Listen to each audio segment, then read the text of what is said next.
Estamos de vuelta en Tolerancia Cero y presentamos de inmediato a nuestro próximo invitado. Él es Luis Mesina, es vocero y coordinador del movimiento No Más AFP y es dirigente sindical bancario. Luis, muchas gracias por estar aquí. Gracias a ustedes.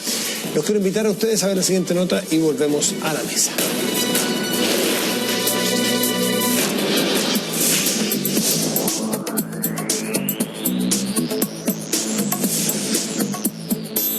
De las herencias de la dictadura, uno de los sistemas más criticados, las aseguradoras de fondos de pensiones, para muchos un sistema que tocó fondo, empobreciendo a los jubilados, para otros perfectible, aunque altos ejecutivos de estas instituciones han comenzado a ponerse rojos por las ingentes utilidades obtenidas a lo largo de los años de existencia de las AFP. Estos son temas en los que no podemos seguir operando con parches, o sea, no podemos seguir teniendo pensiones que hoy día impliquen un tercio de lo que se recibía en vida activa y productiva. Tenemos grandes desafíos y hacer cambios muy profundos. La gente hoy día va a vivir mucho tiempo, por lo tanto el ahorro va a empezar a ser insuficiente si no creamos las herramientas para mejorar la capacidad de ahorro de los trabajadores. Ideas para cambiar el actual sistema de AFP hay varias. Hay una medida que está planteada para los 6 primeros días, que es la AFP estatal, y otra que tiene que ver con la creación de una comisión. Hoy día tenemos el diagnóstico claro y el sistema de pensiones en Chile hoy día no nos permite seguir avanzando a realmente compararnos con países desarrollados. La actual industria sabe que está enfrentada a un cambio que parece inexorable. Los sistemas previsionales de distinta naturaleza tienen que colaborar entre todos ellos con el objeto de proveer una buena pensión. La creación de un primer pilar básico solidario focalizado en los sectores de más bajos ingresos, sin lugar a dudas contribuyó fuertemente a un mejoramiento de las pensiones. Y volver al antiguo sistema de reparto. Chile tiene afortunadamente hoy día una tasa de ahorro gigantesca, más de 160.000 millones de dólares tenemos como ahorro acumulado en el fondo de pensiones. Eso es un monto más que suficiente para poder plantearnos una reforma estructural. Si se aplicara el sistema de reparto, habría que retenerle cada mes un 33% del sueldo a los trabajadores chilenos en 15 años más, cosa que evidentemente es impracticable. La propuesta de Hábitat de devolverle un porcentaje de las comisiones anuales en caso de un año de pérdidas para los afiliados trajo un quiebre en las aseguradoras. Acusaciones de retroceso, de perjudicar al sistema, se suman a la de los trabajadores que acusan que medidas como esta es solo un bálsamo. Es por esto que la pregunta que surge es la siguiente: ¿cuál será la mejor opción para mejorar el sistema de pensiones? Fernando Paulsen tiene la palabra. ¿Cómo está, hombre? Bien. En este rubro, yo creo que cabe preguntarle a las personas que están interviniendo si efectivamente lo que se espera es una corrección del modelo o una refundación del modelo. Yo se lo preguntaba a Guillermo Artur y él ha señalado que él cree que el sistema es eficiente, que necesita sí ser corregido en una serie de cosas que tienen que ver con más o menos actualizaciones respecto de la edad de jubilación y la posibilidad de otros instrumentos que mejoren el sistema de AFP. Y le quiero preguntar a usted, ¿cree usted que este sistema puede ser corregido o necesita ser reemplazado? Nosotros creemos, y cuando digo nosotros, un grupo importante de dirigentes que participan en diversas ciudades y que han constituido lo que se denominan los comandos o coordinadoras No Más AFP, que son representativas de distintos sectores de la economía de este país, hemos concluido que es imposible plantearse reforma a un sistema que adolece de fallas estructurales. Este sistema no nació para pagar pensiones. Se sustentó cuando se implementó a través del decreto ley 3500 sobre ciertas premisas que fueron las que hicieron posible ganar adhesión sobre la base de una propaganda extraordinariamente grande. Se dijo que este sistema iba a pagar tasas de reemplazo cercanas al 70%, para que la gente entienda, el 70% del ingreso líquido que la persona recibía al momento de pensionarse o jubilarse. Se dijo que por fin el Estado no iba a tener que invertir recursos públicos en el sistema previsional. Y se dijo finalmente que los sistemas de reparto estaban en bancarrota. Ninguno de esas tres premisas con las cuales se sustentó la aplicación de este decreto ley, que fue contrariando toda la voluntad de los trabajadores, porque además hay que decirlo con mucha fuerza, se hizo sin absolutamente ninguna discusión. Primero, no ha cumplido con pagar el 70% de la tasa de reemplazo. está pagando aproximadamente un 33%.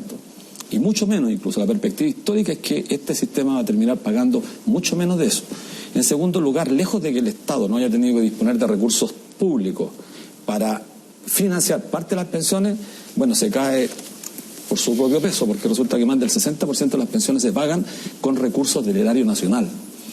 Y en tercer lugar, y esto es lo más trascendente a juicio nuestro, se ha convertido toda una mitología aquí sobre la base de sofismas que no tienen ningún fundamento, de que los regímenes de reparto están en crisis o de que los regímenes de reparto quebraron.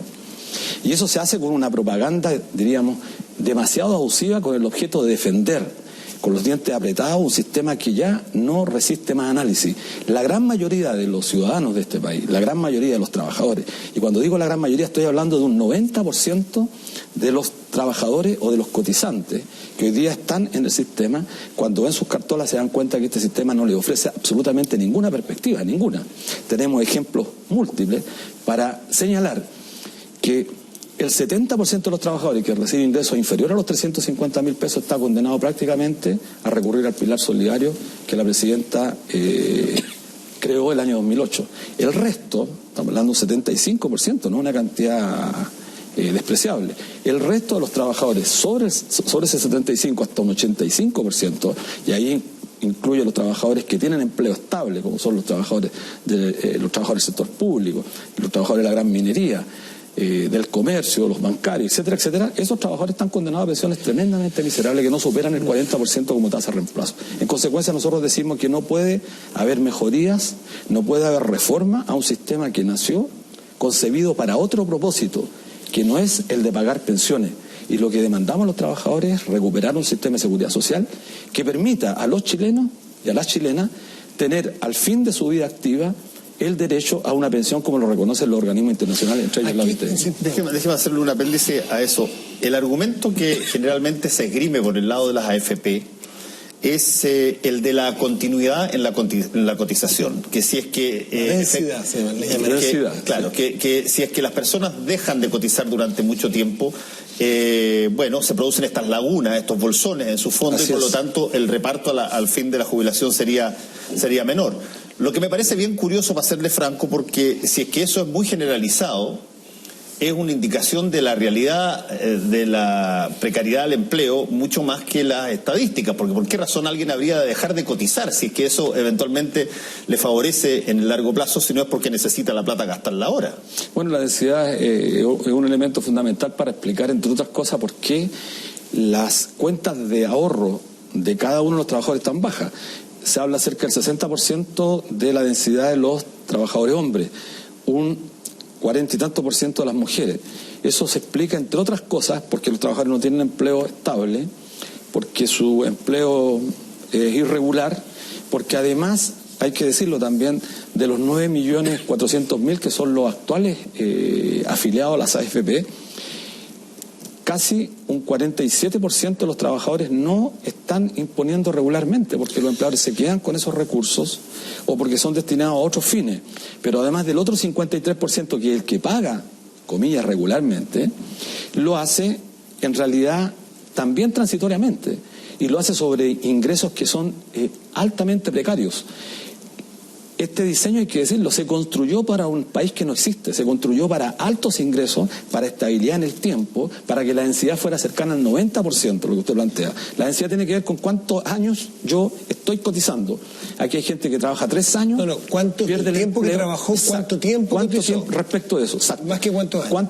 ¿Cuánto tiempo trabajé yo? Pero de ese tiempo, ¿cuánto coticé? Ahora, cuando uno quiere hacer una crítica a un modelo, para refundar un modelo, cambiarlo completamente, uno tiene que poner todos los matices. Y yo lo escuché hoy día esta tarde leyendo cosas suyas, entrevistas suyas y un video suyo, donde plantea que la pensión promedio es de 176.000 pesos, ¿no es así? Eso dice usted. Sí.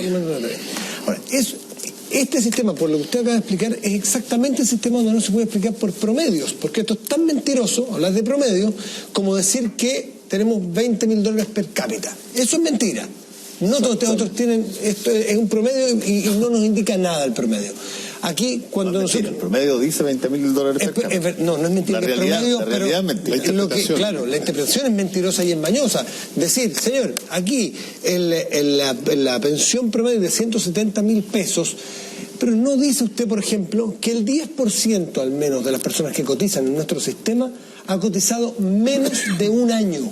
Y esas personas entran al promedio. Hay muchas personas, por ejemplo mujeres, que en el gobierno anterior fueron a este proyecto del bono por hijo, ¿se acuerda? Sí. Que tuvieron que cotizar una vez para poder estar en el sistema porque eran las AFP las que pagaban la pensión. Y esas personas, muchas mujeres, con una cotización entran en el promedio. Entonces, si nosotros queremos seriamente analizar si este es o no el mejor promedio, este es o no el mejor sistema, tenemos que hablar con cifras reales y no meter en un bulto a gente de muy distinta índole, porque entonces, o si no pierde algún grado de seriedad, a mi juicio, el análisis. Por ejemplo, en todo ese video de 11 minutos y tanto suyo, usted nunca dijo, por ejemplo, que este sistema, nosotros entregamos 10% de nuestros ingresos, el sistema antiguo de reparto, el que se abolió, el que el mismo Eduardo Engel aquí estuvo sentado en esa mesa. Cerca del 18%, sí. Más, 33% de empleadores y empleados y 20% el... Siempre un sistema de seguridad social que consideraba la salud. Pero usted no lo dice. Cuando yo veo un análisis completo, yo esperaría que usted dijera lo bueno y lo malo, no solamente un sesgo. No dice que el empleado se le cotiza el 20% de sus ingresos, no lo dijo. No lo dijo que en el sistema antiguo, cuando usted tenía menos de 15, dependiendo de la caja, 15 o 20 años de cotización, usted perdía todo derecho a tener una previsión. No dice nada de eso. Usted no se preguntó en realidad. Pero nadie le preguntó esto. Es un video que usted expone de manera unilateral. Usted lo pudo ver. El periodista preguntó. Pero mire, es muy sencillamente, pero hay que poner casos concretos.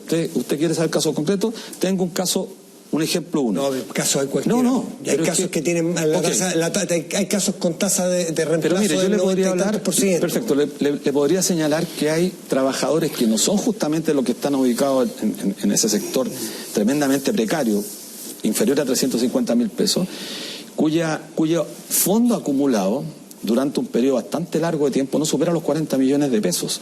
El propio el señor Vial, ex consejero del Banco Central, señaló que casi el 60%, Joaquín Vial, cerca del 60% de los trabajadores no acumulaba más de 20 millones de pesos en sus fondos de pensiones.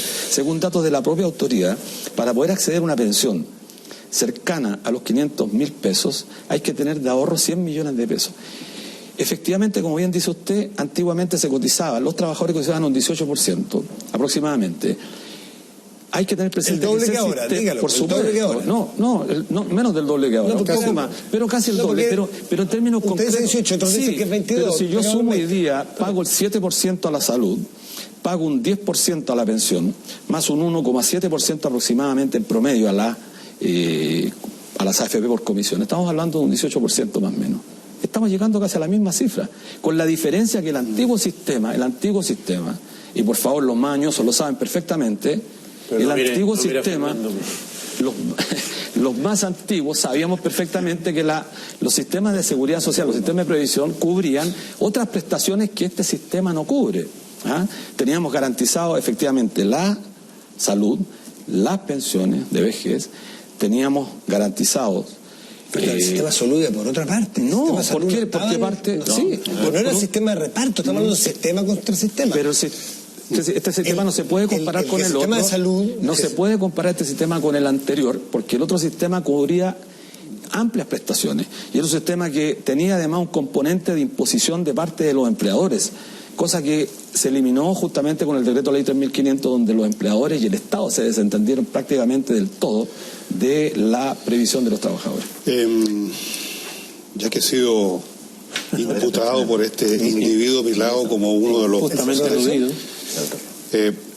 Cuando yo era cabro chico, mi madre trabajaba en el Banco del Estado y era de los pocos, porque la clase media en esa época a la cual mi madre pertenecía era mucho más pequeña que ahora, mucho más pequeña, y tenían efectivamente una serie de ventajas. Tenían lo que se llamaba la caja de previsión de los empleados del banco, que era muy buena. Yo toda mi niñez me atendieron los médicos de ahí. Y otros grupos también de personas tenían regímenes muy especiales y muy buenos. Pero yo recuerdo perfectamente las conversaciones que mi madre sostenía con otras personas, con la gente que iba a trabajar a la casa, la empleada doméstica, en fin, las pensiones eran extraordinariamente miserables. Eran, por ponerlo en plata de ahora, recibir 10 lucas al mes.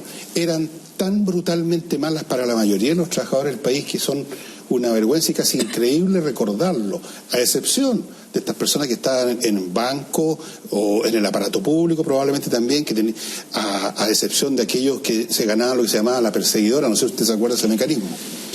Pero en fin, o sea, yo creo que no hay que poner en una especie de pedestal un sistema previsional que era realmente muy bueno para algunas personas y muy malo para la gran mayoría. Eso usted estará de acuerdo. Totalmente. En segundo lugar, ¿con qué reemplazaría usted el actual sistema? Que obviamente uno no puede pedirle que convierta a los trabajadores que han recibido malos sueldos toda la vida que empiecen a recibir buenas pensiones. Hay una contradicción matemática ahí. Si usted ha ganado 350 lucas con cueva, perdone, si es un trabajador común y corriente, va a ser bien difícil que reciba 350 lucas, o a lo más eso. Si usted no ha cotizado toda su vida, menos todavía. Si además usted tiene el mal gusto de seguir viviendo muchos más años de lo que se consideraba antes, lo mismo, porque la cantidad tiene que repartirse por más meses. Entonces, yo creo que muchas de las imputaciones que usted le hace al sistema tienen que ver simplemente con la situación general de los trabajadores chilenos en esta sociedad y no con el sistema que se tiene que manejar con lo que hay, con los ingresos que se acumularon, con los ingresos que ganaban los trabajadores. Pero en todo caso, vuelvo al principio, ¿con qué pretende usted reemplazarlo para que esos trabajadores tengan una pensión mejor a su juicio de la que obtienen ahora? Bueno, muy sencillamente por un pilar contributivo, obligatorio, donde el Estado cumpla un rol fundamental. No estoy hablando de AFP estatal, porque aquí desgraciadamente se confunden los temas. No es lo mismo una AFP estatal que un organismo estatal. Los trabajadores perfectamente hoy día, dadas las espectaculares cantidades de ahorro que tenemos, cerca del 60%, más del 60% de ahorro respecto al Producto Interno de este país, 160.000 millones de dólares. Esa cantidad gigantesca de recursos, de los cuales un 40% se encuentra en el exterior, perfectamente pueden resolver el problema de las pensiones en este país. Pero usted tiene razón. Se encuentran en el exterior, están invertidas. Están invertidos con el consiguiente riesgo, con el consiguiente riesgo. Sí, con el consiguiente. Que están en el exterior, alguien se la lleva un maletines. Están nadie ha dicho eso, perdón. No, pero es que decir, están en el exterior. Diga, están invertidas en Chile, hay una estructura que señalan qué pueden invertirse las plata. El portafolio de las AFP para los trabajadores que son los propietarios de esos recursos son tan alambicados que un experto justamente en inversiones financieras tendría que darnos una cátedra casi de 2 o 4 horas para que nosotros comprendiéramos dónde están invertidos, en qué papeles. Es un tema tremendamente complejo. El 40% está invertido fuera del país. Ahora, esos recursos que son propiedad de los trabajadores, de los imponentes, estos trabajadores, estos imponentes, estos propietarios no pueden disponer de ellos. Respecto a lo que usted planteaba, efectivamente el sistema anterior tenía sesgos de discriminación muy grandes, obvio. Resulta que la gente del seguro obrero jubilaba a los 65 años de edad y lo hacía con una tasa de reemplazo miserable y eran los sectores más pobres de este país. Recuerde usted que habían obreros, empleados, pero eso es un problema que debiéramos cargar las generaciones posteriores de hoy día, casi 32 años. Era un problema grave. Se corrigió con uno de los decretos leyes, el 2004-48 del año 79, por don José Piñera Echeñique, cuando uniformó las jubilaciones, estableciendo 65 años para los hombres y 60 para las mujeres. Porque ocurría que en el pasado, trabajadores de privilegio, de cuello y corbata, como los bancarios, por ejemplo, podían jubilar a los 24,5 años. Existían aberraciones como tantas cajas de previsión. Los empleados del Club Hípico, Hipódromo Chile, la Contraloría General de la República, el Banco Chile, Banco del Estado, Banco Central, Caja Bancaria, etcétera, etcétera. Todas ellas, y eso hay que decirlo con todas ellas tremendamente exitosas, no estaban en crisis. Ese es el sofisma que hay que derribar. ¿Cuál era la deficitaria? La del seguro obrero. La caja de Canaempo, empleados particulares, y periodistas, ustedes son periodistas, tenía superávit. Resulta que la EMPAR, que era la caja que tenía casi 900.000 afiliados en ese entonces, tenía prestaciones que cubrían no solamente la pensión, una pensión. Me extraña, la pensión era cerca del 65%, pero además tenía otro tipo de prestaciones, salud casi integral y vivienda, extraordinarias viviendas, amparadas bajo el decreto, el DFL2, pero resulta que viviendas que serían imposibles hoy día para los trabajadores con los ingresos poder acceder a ellos. Ese es el punto que esa es la seguridad social. Eso era lo que podían disfrutar segmentos muy pequeños del país y no es lo mismo. En par tenía 900.000 trabajadores. Da la impresión como que usted nos dice que esas situaciones privilegiadas o muy eficientes que disfrutaban distintos grupos de trabajadores hubieran podido o se podrían hoy en día generalizarse. Yo creo que aquí la matemática funciona de otra manera. Los trabajadores, por ejemplo, el seguro, que eran realmente muy malo. Muy mal, sí. Bueno, porque ganaban muy mal también. Claro. Pues. O sea, y los empleados estaban mejor porque ganaban mucho más, porque las clases medias ganaban mucho más en proporción a lo que es ahora a los sectores bajos, y están en instituciones exitosas que tenían a veces casi monopolio, como eran los bancos, Banco Chile, Banco del Estado. Entonces, claro, usted siempre puede concentrar recursos y privilegios en un punto específico, pero el resto del país se quedaba tamboreando en un cacho. Entonces, vuelvo a insistir, yo creo que aquí nuestro problema es, como lo mencionó Fernando, que tenemos gente que gana una miseria, que ganan, bueno, y ese es por eso todo el tema de la desigualdad está tan de moda. Y entonces esas personas, que además no tienen muchas veces disciplina, porque hacen arreglo con sus propios empleadores para meterse en plata al bolsillo, por lo que decía Fernando, porque quieren sacar la cabeza del agua. Entonces no pagan cotizaciones o pagan cotizaciones por mucho menos lo que ganan. El Estado de Chile es el mayor subcotizante de Chile, porque la mayoría de sus empleos son boletas. ¿Cómo pueden venir después a sorprenderse de que reciban la cuestión con una porquería de jubilación si ellos mismos no prepararon?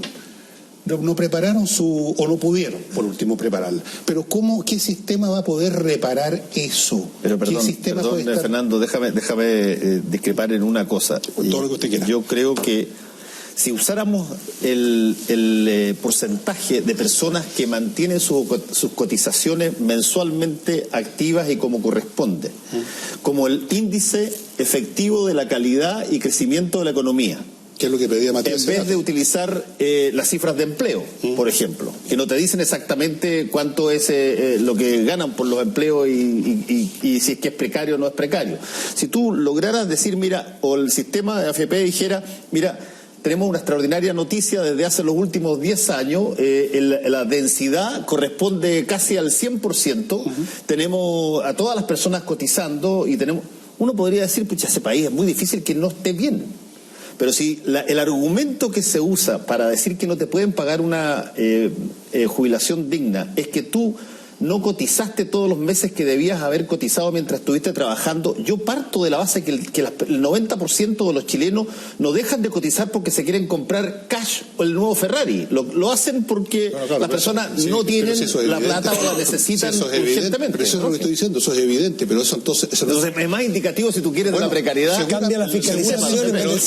Pero ese no es problema del sistema de ahorro o de previsión, sino que es un problema del sistema social entero. Y de la fiscalización. No puede pedirse lo que lo repare el sistema de cotizaciones, sería un milagro. Don Luis. Sí, pero mire, efectivamente, como bien dice usted, José Piñera en el Cascabel al Gato dijo una frase que yo diría es para el bronce. Dijo, la transformación del sistema previsional chileno es la madre de todas las batallas, porque va a permitir que efectivamente Chile disponga de una tasa de ahorro gigantesca que nunca los países de la región han podido disponer. ¿Y eso se logró? Se logró. Se reactivó y se generó un mercado de capitales gigantesco en este país. Los grandes grupos económicos disponen de esos recursos a una tasa casi igual al 4% anual y la prestan a nosotros, los propietarios, al 50%. Eso es francamente increíble, para no usar un adjetivo distinto. Pero respecto a lo que usted planteaba, efectivamente las razones de fondo que explican las bajas pensiones, entre otras cosas, lo ha dicho el propio Guillermo Harto, lo dijo la ministra Matei en su oportunidad, son problemas derivados del mercado laboral de este país. Así es. Empleo precario, subcontrato, el subcontrato no lo pidieron los trabajadores. El subcontrato fue una forma mañosa de empezar a burlar la ley. Finalmente, el gobierno de Bachelet, el anterior gobierno, vino a confirmarlo, a ratificarlo a través de una ley. El subcontrato es la miseria, yo diría, más grande que hay en el país, porque se esconden prácticas laborales que transgreden y vulneran todos los derechos fundamentales de las personas, entre ellos el tema de la cotización. Entonces, ¿qué decimos los trabajadores? La única forma de dar garantías no es justamente manteniendo un sistema que se funda en la capitalización individual. Los sistemas de seguridad parten de un principio fundamental, que es la solidaridad, que los más jóvenes, querámoslo o no, los más jóvenes tienen que cubrir a los más viejos. Ese es un principio fundamental y lo ha reconocido la OIT, lo han reconocido todos los estados modernos, todos los estados industrializados, no han modificado ese principio fundamental, ninguno. Felipe. Ya me da un poco de risa preguntarle esto, pero estuvo recién el ministro del Interior acá y la próxima semana se va a comunicar o se va a lanzar la comisión asesora previsional, que son más de 20 personas que van a analizar justamente, expertos nacionales e internacionales, las mejoras, llamémoslo así, en esta materia. ¿Le ve algún sentido desde su óptica? Si en realidad se va a permitir la discusión realmente de los que son representantes de una parte importante, los trabajadores, no, son expertos, tendría sentido. Lo de los expertos a nosotros nos tiene un tanto preocupados, porque en este país se arrogan la expertise en materia que efectivamente se abordan desde una perspectiva totalmente superestructural. Los problemas concretos hay que verlos cuando los trabajadores sacan su cartola. Los números, como bien decía usted, son datos duros que no merecen interpretación. Las pensiones son de 115.000 pesos, son de 168.000, la renta promedio, que se presta para equivoco, pero mucho menos en muchos casos. ¿No le da confianza en ese sentido? Pero va a estar a cargo David Bravo.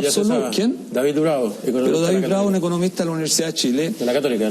Ahora de la Católica. No, de Chile, claro, pero él en general es curioso que casi todos los integrantes de estas comisiones tienen una concepción monetarista de la seguridad social. Ese es el punto entonces central, si yo no he entendido mal su postura, señor Messina.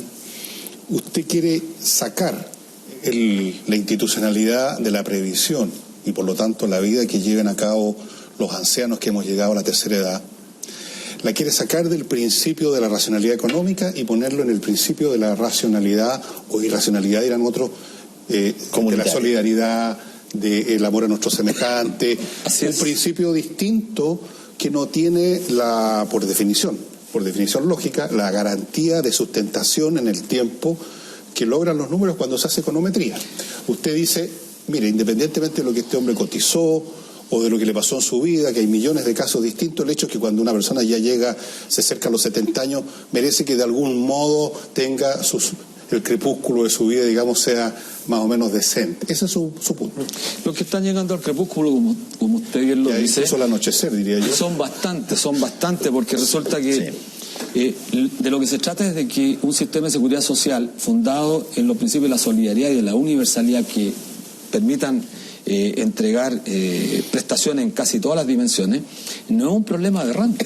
Tiene que ver justamente con la perspectiva matemática de los recursos que están hoy día acumulados en nuestros fondos, pero la ironía es que tenemos tanto dinero y tenemos tan malas pensiones.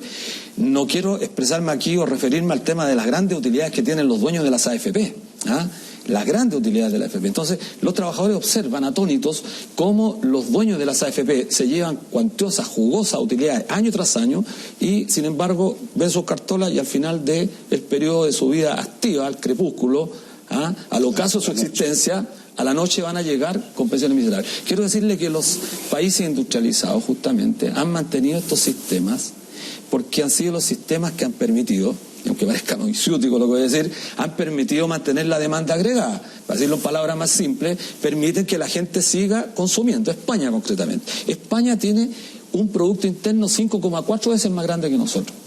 Tiene casi cerca de 50 millones de habitantes. Hace 5 años que está, según toda la prensa, en crisis, en bancarrota. ¿Sabe cuánto necesita, para que el público sepa, cuánto necesita para resolver su crisis de liquidez? España, 42.000 millones de dólares. Nosotros tenemos los chilenos 4 veces la cantidad de esos recursos que necesita España. Entonces nos decimos, bueno, Chile podría con esa gigantesca cantidad de recursos resolver los problemas que tienen países desarrollados.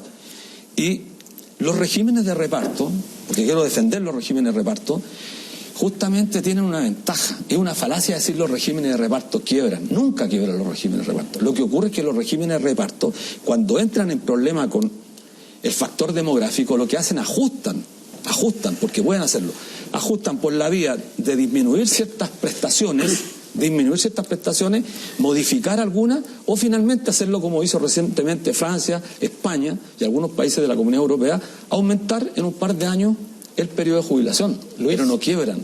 Luis, a propósito de la discusión de este momento en el país sobre la reforma tributaria y a propósito de ese monto recaudado, Los que no están de acuerdo con la reforma tributaria, una de las razones que han dado para estar en desacuerdo tiene que ver justamente con las pensiones.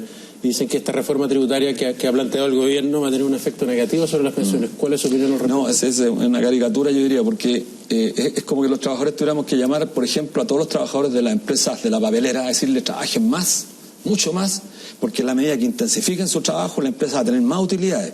En la medida que tenga más utilidades, entonces su valor accionario va a ser mucho más alto y por lo tanto nosotros no vamos a perder rentabilidad en los fondos de pensiones. Es una ironía, francamente. No tiene nada que ver el impacto que va a tener la reforma tributaria para los efectos de las pensiones, para los efectos de los fondos de pensiones. Claro, mirado en términos rigurosos, por cierto, si las empresas en este modelo empiezan a caer en rentabilidad, por supuesto que los papeles también van a perder rentabilidad, porque nuestra expresión justamente está determinada por papeles que son nominales y que expresan nuestros fondos de pensiones. Entonces, es absurdo. Trabajamos más para que la empresa le vaya mejor, pero al mismo tiempo nuestras pensiones siguen cayendo. Don Luis, nos queda poco tiempo, pero hay dos cosas que son realidades objetivas y que son absolutamente ineludibles. Una, este es un país que no rejuvenece su fuerza laboral, la envejece progresivamente y a pasos agigantados. Cada nuevo censo revela mayor el factor de crecimiento y crece y se distancia la edad promedio de los chilenos hacia arriba. Por lo tanto, inevitablemente en algún momento dado, les guste o no les guste, tiremos cifras, hagamos todo el juego financiero que se hace maravillosamente, el problema va a ser de una situación física. Así es. De tremenda envergadura, porque efectivamente no va a poder ser reemplazada la fuerza laboral que termina la jubilación por la que nace, y ya nos estamos transformando en países importadores netos de mano de obra porque justamente pasa esa situación. Por lo tanto, esa es una cosa. Y segundo, el sistema de AFP tiene un divorcio, y usted lo mencionó bien y yo estoy de acuerdo con usted, tiene un divorcio, como lo tienen otras creaciones económicas, entre lo que son los beneficios que se supone que entregan a todos los chilenos versus los beneficios que entregan al equipo que gerencia o que gestiona. Eso pasa con las ISAPRES, sí, pasa con las AFP, y desde ese punto de vista, ¿no le parece a usted que es bastante conveniente que se haya roto el tabú por mucho tiempo puesto por la Asociación de AFP de que no se puede ligar la performance de la AFP en las utilidades que tiene a lo que debe pagarse a esa AFP en la comisión anual? Lo acaba de proponer Hábitat y por lo menos se rompió una cosa que antes se decía que no debe existir, una relación entre gestión y pago. Sí, pero aunque la propuesta es bastante asimétrica, porque resulta que podemos tener una pérdida del 10% en un año y la pérdida va a ser sobre el fondo acumulado. Y la devolución va a ser sobre las comisiones. Entonces el retorno es muy bajo, claro, aunque ya permite una cierta apertura. Ahora, estas medidas que han tomado las AFP justamente van en la dirección porque se dan cuenta que es imposible seguir sosteniendo por los mismos números este sistema. Es imposible. Nosotros el día, y quiero decirlo aquí, el día 16 y 17 de mayo se juntan en Valdivia un sinnúmero de organizaciones sindicales, sociales, a discutir justamente la propuesta previsional que queremos plantear. No queremos más AFP, y lo hemos dicho con mucha fuerza. Queremos tener la posibilidad de defender nuestros fondos de pensiones. Queremos tener la posibilidad de decir lo que queremos los trabajadores, y creo que legítimamente se habla mucho de democracia, se cuestiona el concepto refundacional en este país, y queremos decirlo porque los trabajadores no queremos AFP estatal, es más de lo mismo. Mire, el solo hecho de que Plan Vital, haya bajado las comisiones al 0,47%, a partir de agosto, echa por tierra toda la posibilidad de construir una AFP estatal. Don Luis, antes de pedirle una preguntita, ¿usted sería partidario de terminar este sistema? De hecho, usted representa el no más AFP, sí, de hacer lo que hizo el gobierno de Cristina Fernández, de expropiar los fondos de la AFP, por ejemplo. Claro, es que no es expropiación, el concepto no es el más correcto, porque tiene una connotación, dicen expropiar, no, se expropia cuando le pertenece, los recursos no les pertenecen. Lo que queremos decirle a los dueños de la AFP, así como se pertenece a la persona, su fondo pertenece a nosotros. Lo que decimos nosotros, se traspasen al IPS transitoriamente, podría ser una fórmula, un organismo del Estado que le dé garantía que haya tutela del Estado, no tutela tutelaje del Estado, tutelen en términos de que se controlen. Así como se fue el señor Guzmán de las AFP, nosotros queremos decirle a todos los dueños de las AFP que empiecen a preparar sus maletas porque van a tener que irse. Este proceso comenzó, es irreversible. Este proceso de las AFP va a terminar. Quizás va a costar mucho. Así como dijo Piñera, esta es la madre de las batallas. Para los trabajadores, para los imponentes, para los afiliados, es la madre de las batallas. Necesitamos cambiar este sistema porque es un problema existencial. Don Luis Mesina, vocero del movimiento No Más AFP y dirigente sindical bancario. Muchas gracias por estar aquí esta noche. Hacemos una pausa y volvemos aquí en Tercera.